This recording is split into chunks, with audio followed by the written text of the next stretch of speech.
Madeleine Albright, a refugee brought to U.S. shores after fleeing Nazis and Communists and who went on to become the first woman to serve as Secretary of State, died on Wednesday of cancer. She was 84 years old.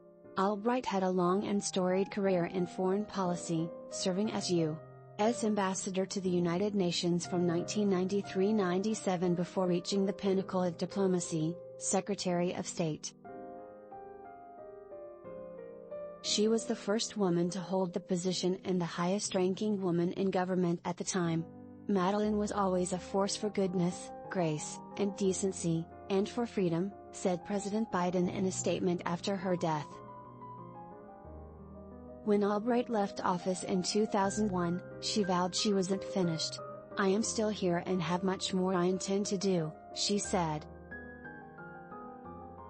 "As difficult as it might seem, I want every stage of my life to be more exciting than the last." For Albright, diplomacy was in her blood. Born Marie Korbel in 1937 in what was then Czechoslovakia, her father was a member of the Czechoslovak Foreign Service and later served as ambassador to Yugoslavia. Twice her family was driven to leave their home, first during Nazi occupation and again for good when communists seized power. At 11 years old, Albright arrived at Ellis Island. She studied at Wellesley College, marrying Joseph Albright 3 days after graduation.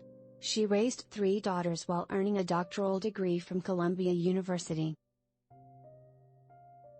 Albright then went to Capitol Hill, working as a legislative assistant to Senator Edmund Muskie, the Maine Democrat who served as President Jimmy Carter's Secretary of State, before becoming a counselor to Carter and serving on the National Security Council. In 1993, President Bill Clinton appointed Albright ambassador to the UN. "At this time of turmoil and hope, this assignment is a major challenge," Albright said in her confirmation hearing.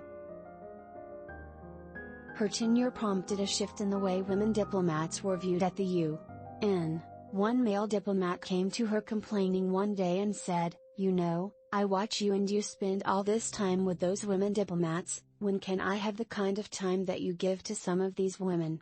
Recalled. Madeline said to him, "When your government names a woman to head the delegation, I will spend considerable time with her as well." Albright proved adept at making complicated foreign policy accessible to the public. As part of her campaign to educate civilians on the dangers of landmines, her deputy, Ambassador Karl Inderfurth, worked with DC Comics to warn children.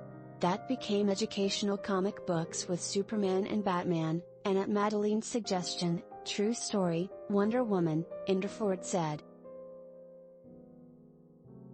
She said, "Where's Wonder Woman?"